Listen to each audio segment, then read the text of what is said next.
aprovechar la oportunidad que comienza el año 2016 y es, ¿verdad?, un buen momento para reiniciar muchas cosas personales, familiares y también espirituales en la iglesia. Es una buena ocasión para reafirmar la razón por la que estamos aquí, las razones por las que debemos seguir adelante y recordar cuáles son los planes de Dios para nuestra vida. Amén. Así que vamos a ver, hermanos, en Efesios capítulo 4, verso 11, la lectura de la Escritura. Le voy a pedir a mi esposa, por favor, que nos lea estos tres textos en voz alta. Vamos a Efesios 4, verso 11, 12 y 13. Y el título del mensaje es Transformando al creyente en líder. Le voy a explicar por qué y cómo es que nosotros podemos llegar a ser, ¿verdad?, ese siervo, esa sierva de Dios que Dios está formando. Y él mismo constituyó a unos apóstoles, a otros profetas, a otros evangelistas, a otros pastores y maestros, a fin de perfeccionar a los santos para la obra del ministerio, para la edificación del cuerpo de Cristo, hasta que en todos lleguemos a la unidad de la fe y del conocimiento del Hijo de Dios, a un varón perfecto a la medida de la estatura de la plenitud de Cristo, para que ya no seamos niños fluctuantes, llevados por doquiera de todo viento de doctrina, por estratagema de hombres que para engañar emplea con astucia las artimañas del error. Bueno, ¿por qué congregarnos? Porque Dios tiene un plan para nosotros en el cual nos va a hacer crecer, nos va a transformar, nos va a moldear. La razón por la que Dios formó su iglesia, aquí está, para perfeccionar a los santos. Amén. Para que todos alcancemos la estatura del varón perfecto. Porque el Señor puso a unos, ¿verdad?, como apóstoles, a otros como profetas, a otros como pastores, y cada uno, ¿verdad?, no solamente estos 5, sino cada uno aún, ¿verdad?, siendo una extensión de cada ministerio, hermanos, para que crezcamos juntos. Somos diferentes, tenemos diferentes formas de pensar, diferentes formas de ser, pero en Cristo somos uno. Amén.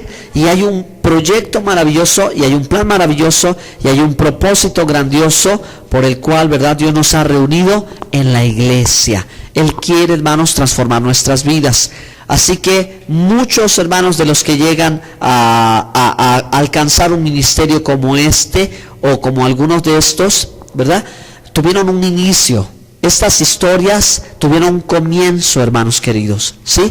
Todos y cada uno de los que servimos al Señor tuvimos un inicio, y eso es lo que vamos a ir recordando el día de hoy. Entonces, vamos, hermanos, a la palabra de Dios en 2 de Pedro 3, 18.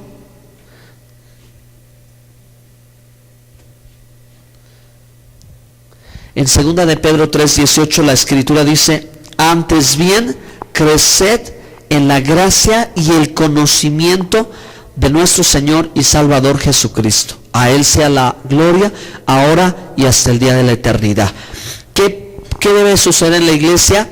Aquí, al congregarnos, debe suceder, hermanos, un crecimiento en la gracia del Señor y en el conocimiento. Es decir, debemos de estar aprendiendo más de Dios, debemos de estar aprendiendo más de Jesucristo, debemos de estar aprendiendo más de su gracia, de su favor, de su misericordia. Amén. ¿Sí? Entonces, todos comenzamos en el caminar cristiano cuando hemos tenido esa experiencia de salvación con Jesús, desde la vida como un creyente, ¿verdad? Y vamos a ir avanzando conforme nosotros maduremos, conforme nosotros entendamos más claramente el propósito de Dios y nos apeguemos al deseo de Dios para nuestros corazones y nos transformemos, porque esa es la palabra, hermanos, de lo que nos acontece, que nos vamos transformando y vamos avanzando, ¿verdad?, paso a paso. Y en la Escritura, ¿verdad?, puedo entender, hermanos, que Dios nos puede llevar paso a paso en cada etapa hasta llegar a ser lo que Dios quiere que seamos. Amén. Entonces, todos comenzamos como creyentes, todos, ¿verdad?, que llegamos a los pies de Jesús, y todos los que caminamos con el Señor somos creyentes porque hemos creído, creímos al Evangelio, creímos a la salvación, creímos en el perdón que Dios nos ofreció y creímos, ¿verdad?, en el proyecto y en el plan de Dios para nuestra vida. pero tenemos que avanzar conforme vamos aprendiendo la Escritura, conforme aprendemos a orar, conforme aprendemos a adorar a Dios, conforme aprendemos cómo es la vida cristiana, a otro nivel, un paso más adelante, que implica el discipulado. Y el discipulado no es solo un estudio, un curso. El discipulado es una formación que Dios nos da para llevarnos a otro paso más adelante, lo cual se puede llamar el servicio al Señor. Entonces, mis hermanos, esto podríamos decir alcanzar la estatura del varón perfecto. Al Señor Jesús, ¿verdad?, se le dieron 3 títulos proféticos, hermanos, desde el Antiguo Testamento. Se habló de Él como el profeta, se habló de Él como el siervo, pero también se habló de Él como el Hijo de Dios. Amén. Y entonces Él es el ejemplo a seguir de todos nosotros. Él es el modelo perfecto. De Él siempre debemos de aprender cómo, ¿verdad?, servir al Señor. Y podemos ver a Él y podemos ver, hermanos, cómo Él nos hizo sus discípulos. Entonces vamos a empezar desde aquí, hermanos, el creyente. Juan 20, 27 y 28. Evangelio de Juan 20, 27 y 28.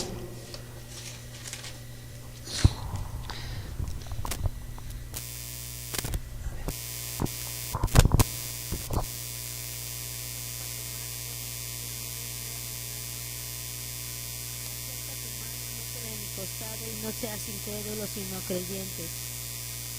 Entonces Tomás respondió y le dijo: Señor mío y Dios mío. Hermanos, me gustó mucho, ¿verdad? Voy a utilizar la expresión de Jesús cuando le habla a Tomás, cuando Jesús ha resucitado y se presenta vivo con pruebas indudables de su resurrección a sus apóstoles, a sus discípulos. Y entonces, ¿verdad?, Tomás había dicho: hasta que yo no vea, no creeré. ¿Okay? Pero el Señor le dice: mete tu mano en mi costado y no seas incrédulo, sino creyente. Entonces es extraordinario, hermanos, el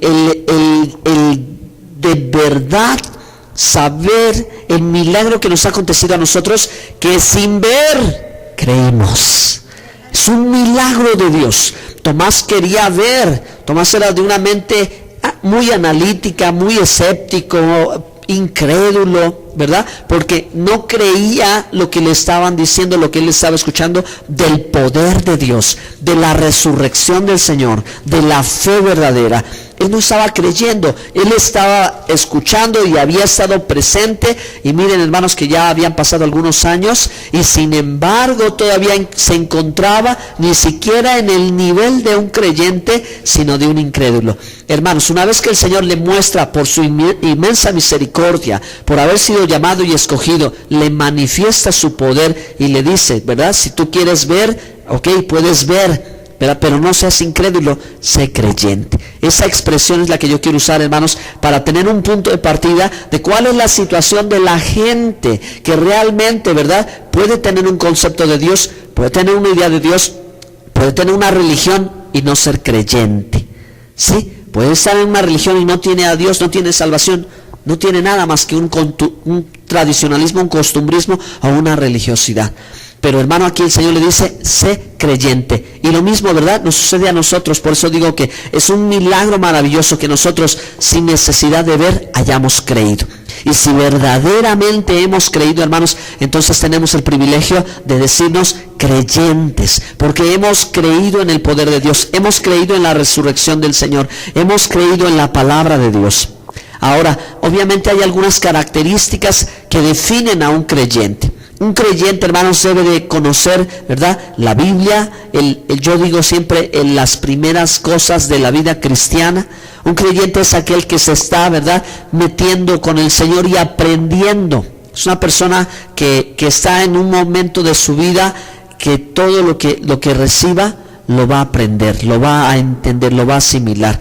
Es alguien que ha puesto a Cristo como el centro de su vida, que su vida ya no gira alrededor de otra cosa más que de Cristo. ¿Sí? Es una persona, un creyente es una persona plenamente convertida. Decimos que no solamente se está convencido, sino se está convertido, que es algo más allá de tener la idea de que alguien tiene la razón o que del evangelio es verdad, sino estoy convertido porque me he entregado por completo y sin reserva a Jesús y al evangelio. Amén. Esa es la experiencia de cada creyente. Un creyente es aquel que también es capaz de obedecer o de comenzar a obedecer las instrucciones de la palabra de Dios. ¿Sí? Empieza a caminar y empieza a decir, bueno, ahora sé que debo orar, debo adorar, debo escudriñar la palabra, debo congregarme, esto, ¿verdad? Y lo hago por amor, lo hago con ánimo voluntario. No lo tomo como antes yo lo pude haber tomado, como una religión simplemente. Hermanos, la vida cristiana es una experiencia con Dios. La vida de fe, la verdadera vida con Cristo, hermanos, es una vida de fe, es una vida de amor, es una vida de deseo, de querer cultivar esa relación con el Señor cada vez más y cada vez más. Entonces, el creyente está en este momento, ¿verdad?, de amor a Dios, ¿sí? De amor al Señor, primer amor. ¿Usted ha vivido el primer amor? ¿Ha experimentado ese primer amor? Cuando llegó a los pies de Cristo, cuando supo que Él era su Salvador, cuando Él borró todas sus rebeliones y lo limpió. Qué maravillosa experiencia, ¿verdad?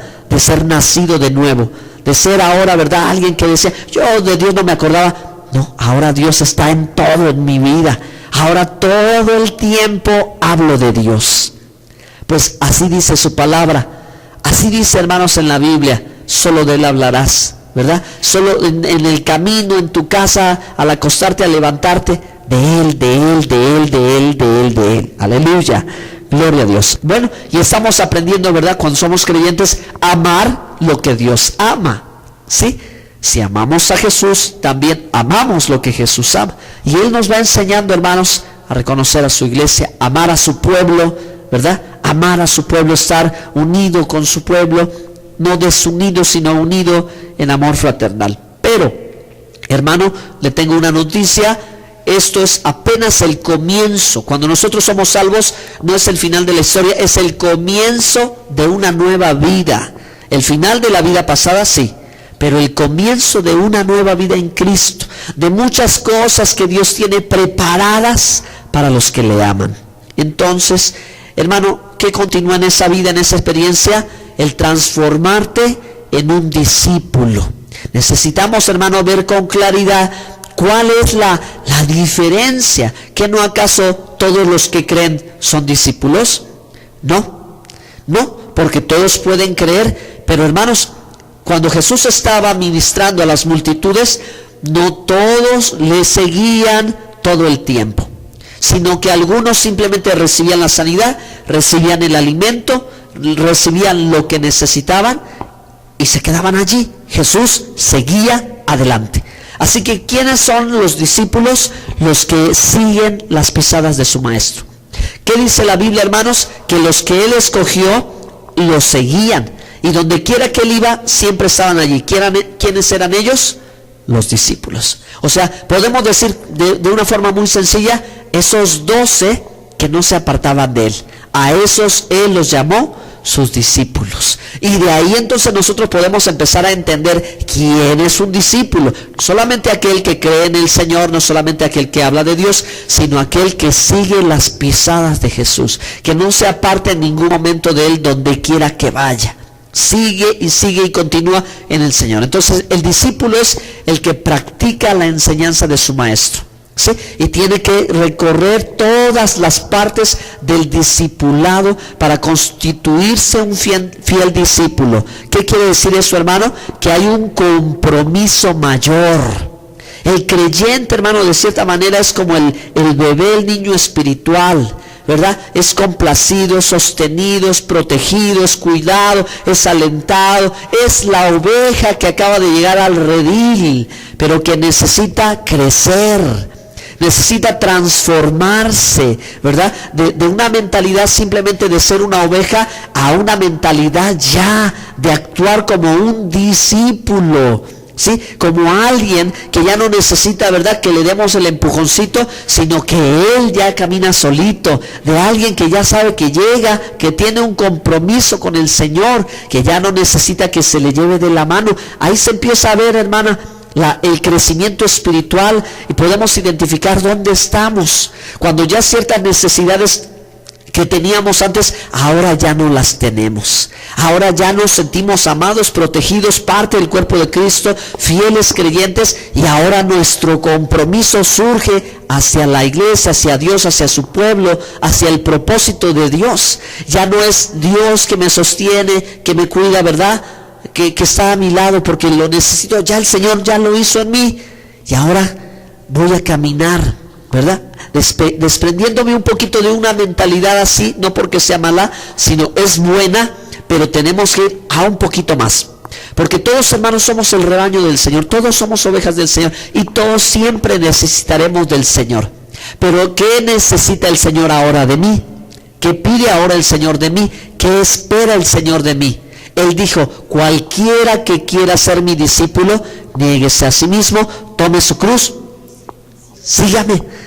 Y eso es lo que estamos diciendo, hermanos, que mucha gente deja de seguir al Señor y es un buen creyente y es un buen cristiano, pero no llega a este paso del discipulado. Por eso el Señor dijo: cualquiera, el que quiera, porque hubo de pronto alguien que dijo: Señor, esto me va a costar un poquito más, eso va a significar negarme a mí mismo, eso va a significar doblegarme, eso va a significar darte a ti el primer lugar, eso va a implicar algo más que simplemente decir tengo fe. Eso va a implicar decir tengo un compromiso, hay una enseñanza que yo quiero vivir. Eso va a implicar, hermanos, decir algo más. Amén. Entonces, en la escritura, hermanos, vamos a ver en Mateo 28, 19 y 20 las instrucciones de nuestro Señor Jesucristo.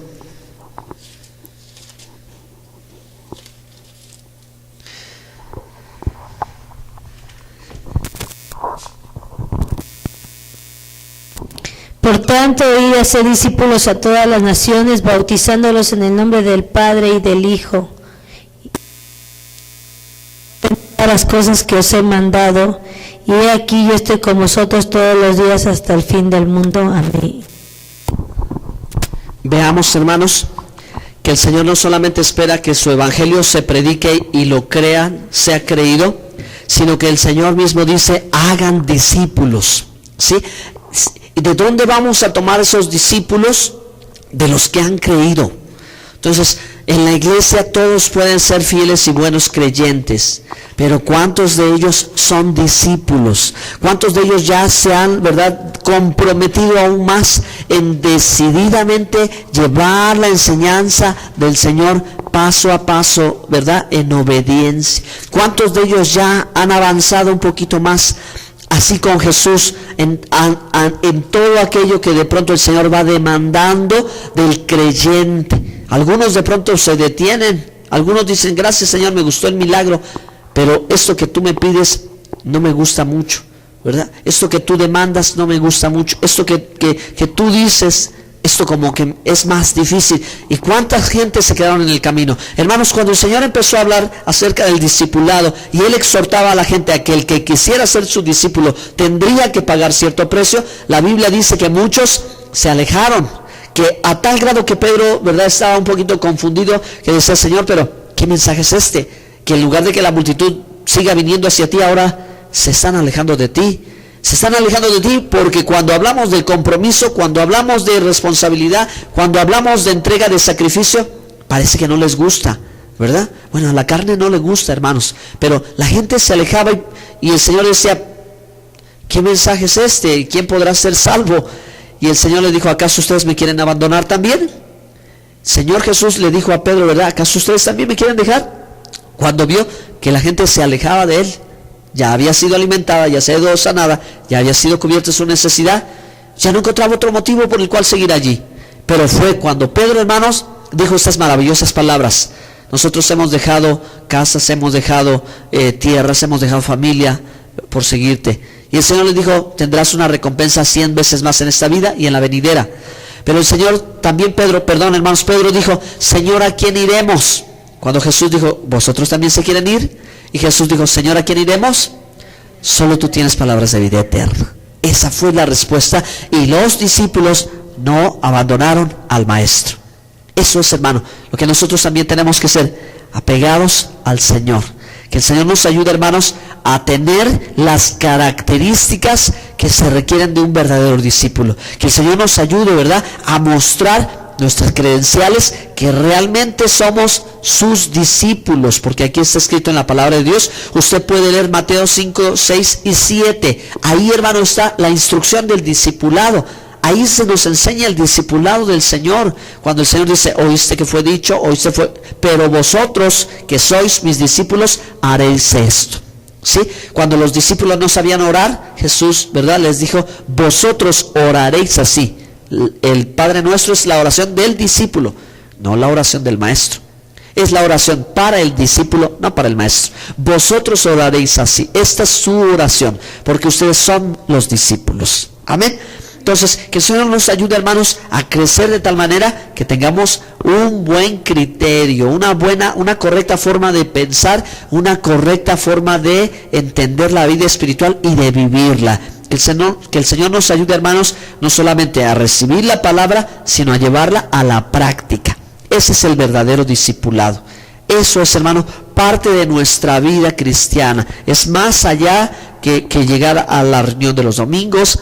Es más allá, hermanos, que portar una Biblia. Es más allá que haber aprendido un canto.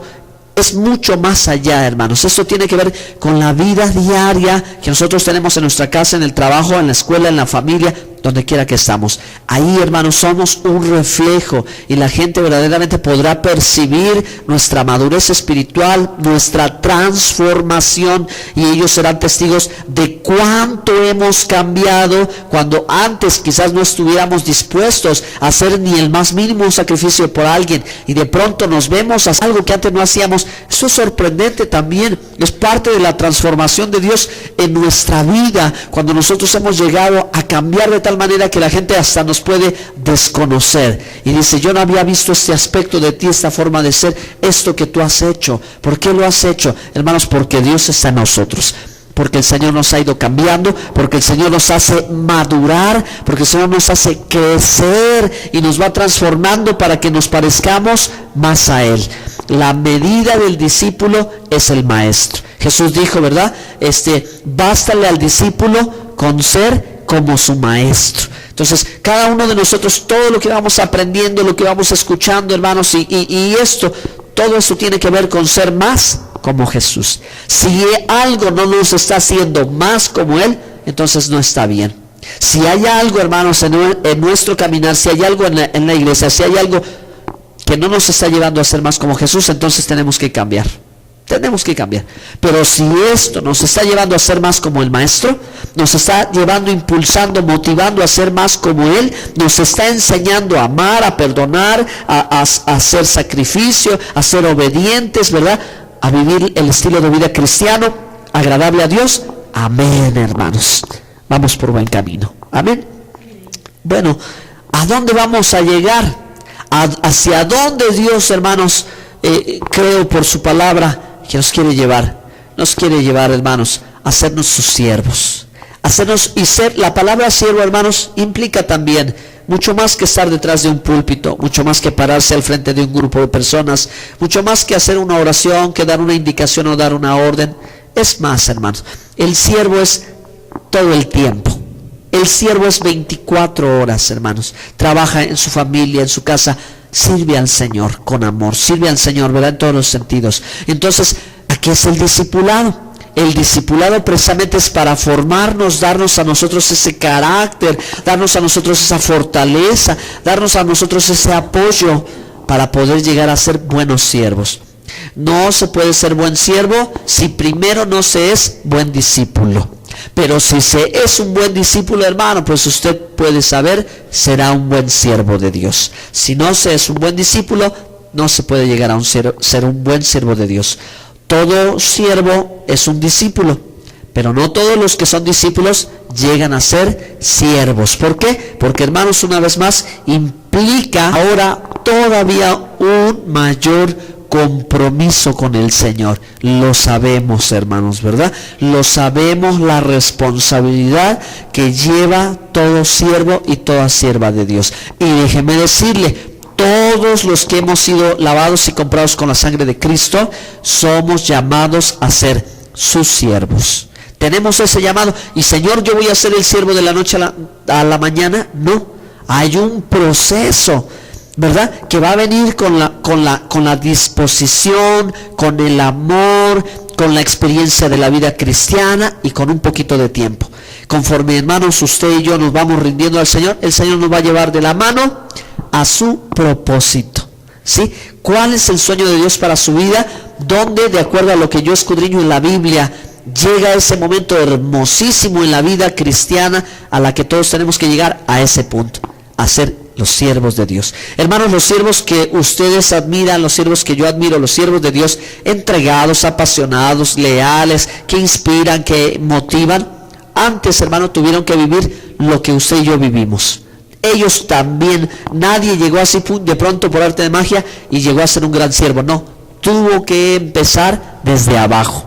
Tuvo que empezar por las cosas más sencillas, con su vida personal, con su familia. Tuvo que empezar, hermanos, con pequeñitas cosas en la iglesia, y conforme se dispuso, se entregó, vio la necesidad, accionó, escuchó la voz del Señor, fue obediente, fue creciendo. ¿Y quién hace esto? Dios lo hace, hermanos. Dios lo hace. ¿Por qué? Porque es Dios el que pone y es Dios el que quita.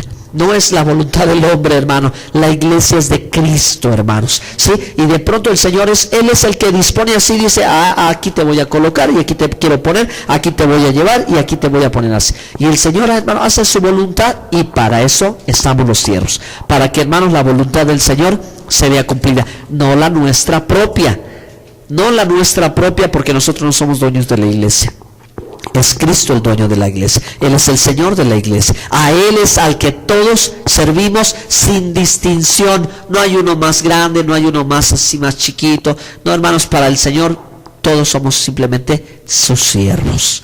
Amén. Entonces, aquellos siervos, aquellos hombres, mujeres también son los que han inspirado a otros, los que influyen a otros y los que sirven como ejemplo para otros.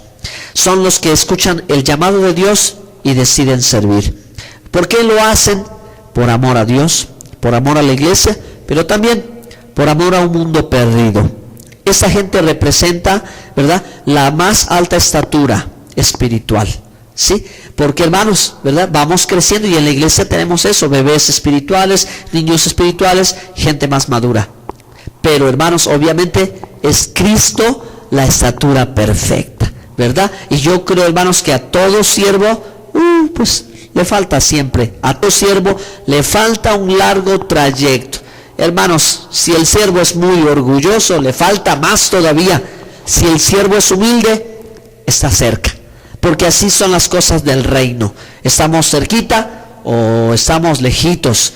Nosotros somos de los que queremos estar cerca y cada vez más cerca.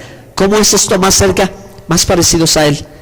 Porque Jesús dijo, ejemplos he dado para que como yo he hecho, hagáis. Entonces, mis hermanos, solo que Dios nos dé entendimiento. ¿Sí? Como creyentes que somos todos, el pastor, el líder de alabanza, el hermano, ¿verdad?, la hermana, todos creyentes. ¿Sí? Que Dios nos dé entendimiento de cuáles son sus planes. Ahora, de entre todos los que son discípulos, ¿quiénes son esos? Los hermanos comprometidos con la verdad, con la palabra, que la están llevando a la práctica. Cada enseñanza están viendo la palabra, Dios dice esto, pues adelante, amén. Sí, Señor, me cuesta, es difícil, pero lo voy a hacer en tu nombre. Y, hermano, los siervos de Dios, ¿verdad? El compromiso, la entrega, hermanos, a los planes de Dios, dispuestos a favor de la iglesia, apoyar. Aquí dice, hay que entender, hay que practicar y hay que instruir a otros, ¿verdad? O sea, los siervos, pues ahora nos toca la tarea de levantar a otros hermanos, ¿sí? En la iglesia, en cada lugar, ayudar a otro hermano. Hermano, mira, vente aquí, servir a Dios es lo mejor. Servir a Dios es bueno, ¿sí? O desde tu lugar o desde las actividades que tú puedas desarrollar, pero sirvamos al Señor juntos. Gloria a Dios. Póngase de pie, hermanas, por favor, póngase de pie, oramos.